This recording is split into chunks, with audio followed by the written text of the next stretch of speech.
Okay મિત્રો, તો chapter number 4, ચેપ્ટરનું નામ છે આપણું ટોર્શન. અને આ ચેપ્ટરમાંથી થિયરી હોય તો એક જ main torsion equation. Torsion equation શું છે? ટોર્શન ઇક્વેશન અહીંયા હું લખું છું. સૂત્ર આવું છે: T/J is equal to C theta by L is equal to tau by R. જ્યાં T શું છે? ટ્વિસ્ટિંગ મોમેન્ટ અથવા ટોર્ક. ટ્વિસ્ટિંગ મોમેન્ટ અથવા તમે એને ટોર્ક કહી શકો, જો આપણા ન્યુમેરિકલ ની અંદર જે વસ્તુ કહું શાંતિથી સાંભળજો. આપણે આ ઇક્વેશન બી પ્રૂવ કરીશું, પ્લસ જે ન્યુમેરિકલ માં કયા ઇક્વેશન યુઝ થશે એ બધી જ વસ્તુ આ વિડિયોમાં સમજી લઈશું. જનરલી ટોર્ક આપણે ન્યૂટન ઇન્ટુ mm માં લઈશું. જો તમને રકમની અંદર પાવર આપ્યો હોય અને સ્પીડ આપી હોય, પાવર કિલોવોટમાં આપ્યો હોય અને સ્પીડ rpm માં આપી હોય, તો અહીંયાથી તમને આ જે સૂત્ર છે 2π/60,000, પાવર આપણો કિલોવોટમાં હશે અને જે સ્પીડ છે એ આપણી rpm માં હશે. આમાંથી તમે ટોર્ક ને સબ્જેક્ટ બનાવશો તો ટોર્ક તમને ન્યૂટન ઇન્ટુ મીટરમાં મળશે. ટોર્ક ને તમારે ન્યૂટન ઇન્ટુ mm માં કન્વર્ટ કરવા માટે 10⁻³ મલ્ટીપ્લિકેશન કરવું પડશે, એટલે તમને ટોર્ક મળશે. આ રીતે ટોર્ક મળે.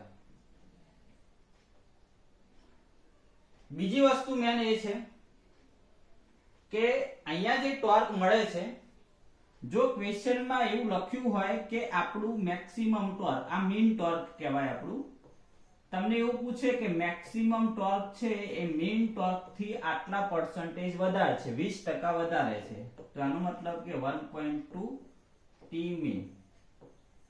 અહીંયા આપણે મેક્સિમમ ટોર્ક લેવાનું, એટલે અમુક રકમમાં ન્યુમેરિકલમાં હશે એ વખતે આપણે જોઈશું. આ જસ્ટ તમને સમજાયું. તો જે ટોર્ક છે એની વાત અહીંયા પૂરી થાય છે. ટ્વિસ્ટિંગ મોમેન્ટ અથવા ટોર્ક પાવર અને સ્પીડ ઉપરથી તમે શોધી શકો છો. આ ટોર્ક જે છે શાફ્ટની અંદર જે ટોર્ક હોય છે એ જ ટોર્ક છે, એટલે તમને ખ્યાલ હશે કે આપણે શાફ્ટની અંદર ટોર્કનું સૂત્ર આવું હોય છે: π/16 tau into dq. આ સોલિડ શાફ્ટ માટે છે. d એટલે ડાયામીટર ઓફ શાફ્ટ, tau એટલે શીયર સ્ટ્રેસ. જો આ જે લખ્યું મેં એ સોલિડ શાફ્ટ માટે લખ્યું. જો હોલો શાફ્ટ હોય તો હોલો શાફ્ટ માટે t નું સૂત્ર આપણું આ રીતનું આવે: π/16 tau into d⁻², એટલે મીન્સ કે outside diameter ⁴ inside diameter upon outside diameter. આ હોલો શાફ્ટ નું ટોર્ક નું સૂત્ર છે. તો આ બધી મેં ડિસ્કશન ટ્વિસ્ટિંગ મોમેન્ટ અને ટોર્ક ની વાત કરી છે. જો સોલિડ શાફ્ટ પૂછે તો આ આપણે ફોર્મ્યુલા યુઝ કરવાનું, હોલો શાફ્ટ પૂછે તો આ ફોર્મ્યુલા યુઝ કરવાનું. ચલો, ટોર્ક ની ડિસ્કશન પૂરી થઈ ગઈ. ચેપ્ટરમાં ટોર્ક એટલે આટલી વસ્તુ સમજવાનું છે. બીજું આવે છે જે. જેનો મતલબ થાય polar moment of inertia. Polar moment of inertia એનું સૂત્ર શું છે? જો સોલિડ શાફ્ટ હોય તો જેનું સૂત્ર આપણું આવું છે: π/32 d ની 4 પાવર. અને જો આ જે સૂત્ર છે એ સોલિડ શાફ્ટ માટે છે, અને જે આપણું હોલો શાફ્ટ હોય તો એના માટે જેનું સૂત્ર આવે છે π/32 આઉટસાઇડ ડાયામીટર અને ઇનસાઇડ ડાયામીટર. આ આપણે લઈશું હોલો શાફ્ટ માટે. તો અહીંયા જે ની વાત પૂરી થઈ. Polar moment of inertia.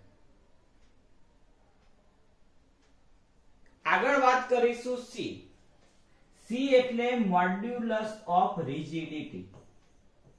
Modulus of rigidity જેને લખાય છે શિયર સ્ટ્રેસ ભાગ્યા શિયર સ્ટ્રેન.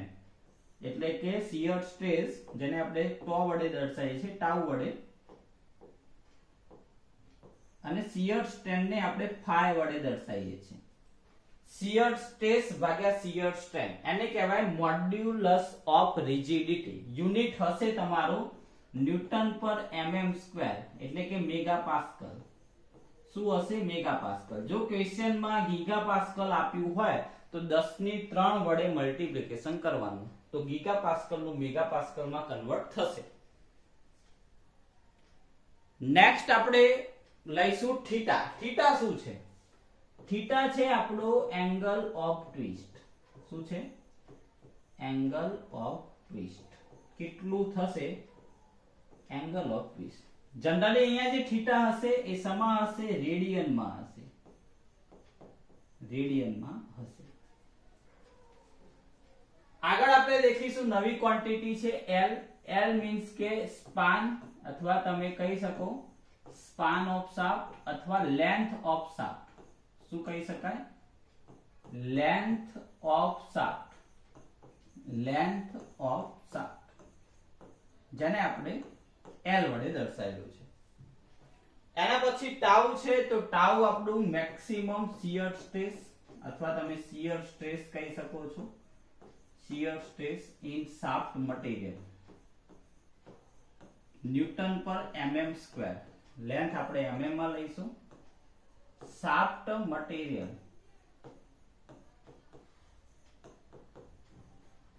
ન્યૂટન પર mm સ્ક્વેર. અને લાસ્ટ છે r. r મીન્સ કે radius of shaft. Radius of shaft.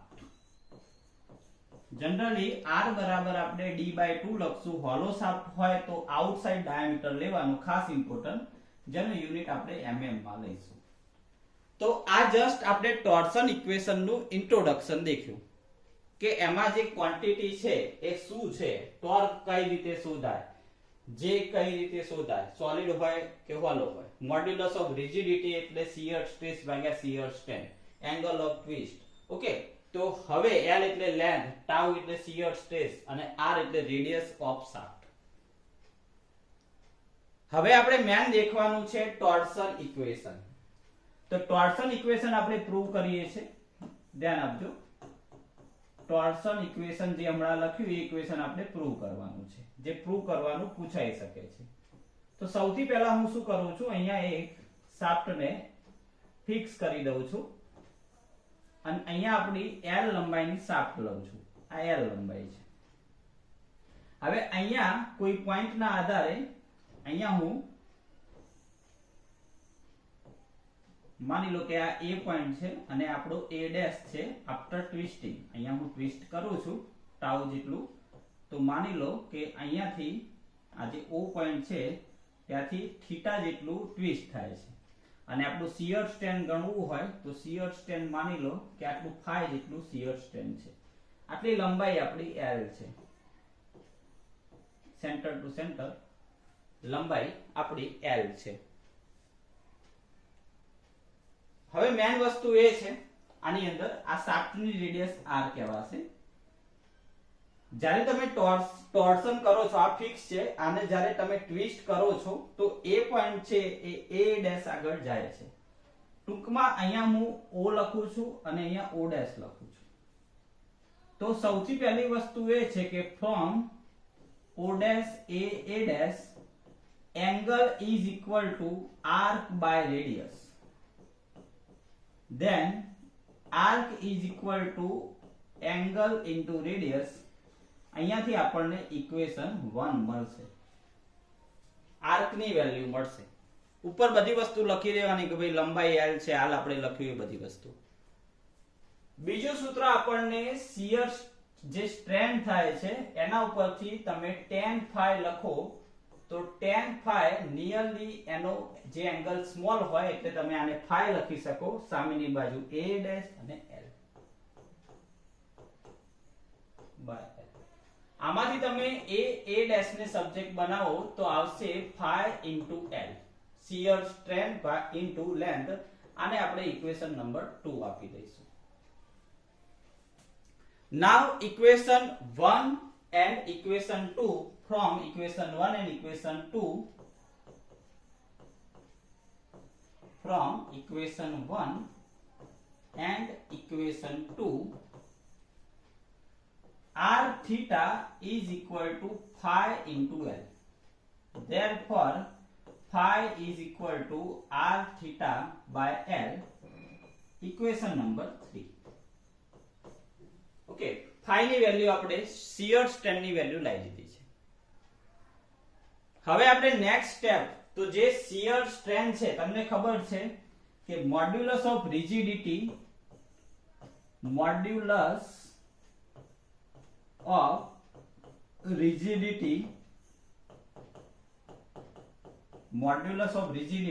C બરાબર શિયર સ્ટ્રેસ ભાગ્યા shear strain.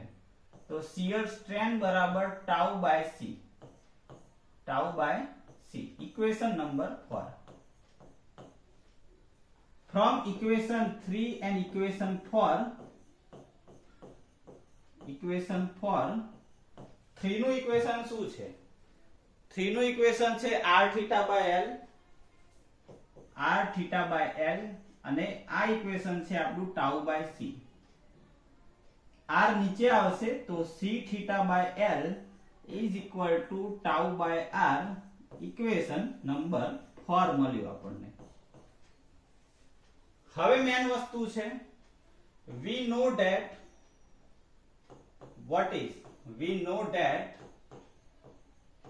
for solid shaft T બરાબર pi by 16 tau into d cube.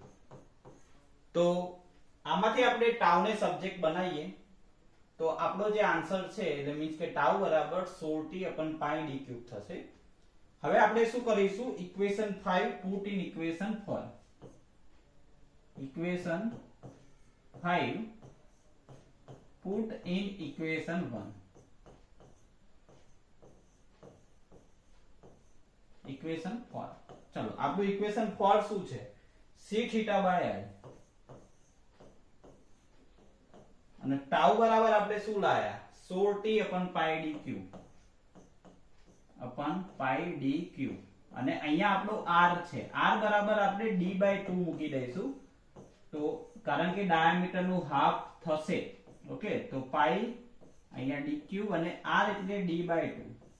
16 ને નીચે લાવીએ આપણે તો c theta by L બરાબર t upon pi by 32 થઈ જશે કારણ કે 16 into 2 32 and d raised to 4. અને આ કોનું ફોર્મ્યુલા થયું જો સ્ટાર્ટિંગમાં મેં તમને સમજાવ્યું છે. એક કોનું ફોર્મ્યુલા છે? Polar moment of inertia. Okay, તો આ આપણું જે નું ફોર્મ્યુલા થયું તો અહીંયા આપણે લખીશું c theta by L બરાબર t by j. આ થયું આપણું ઇક્વેશન નંબર 6.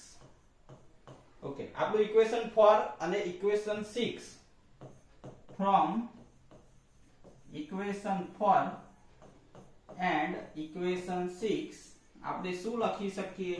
તો આપણે લખી શકીએ આપણું torsion equation t by j બરાબર c theta by L is equal to tau by r. આખા ચેપ્ટરમાં આ ફોર્મ્યુલા વાપરવાનું છે. આના સિવાય બીજો કયો ક્વેશ્ચન પૂછી શકે? એઝમ્પશન્સ પૂછી શકે કે ટોર્શન પહેલા અને ટોર્શન પછી ક્રોસ સેક્શનલ બદલાવો ના જોઈએ, યુનિફોર્મ મટીરીયલ હોવું જોઈએ, એઝમ્પશન્સ વાંચી લેવાના, ટોર્શનલ સ્ટીફનેસ કોને કહેવાય, રિજિડિટી કોને કહેવાય એ વાંચી લેવાનું. આ એક 7 માર્ક્સમાં અથવા 4 માર્ક્સમાં પૂછાશે અને આનો એક્ઝામ્પલ 100% પૂછાશે. ઓકે.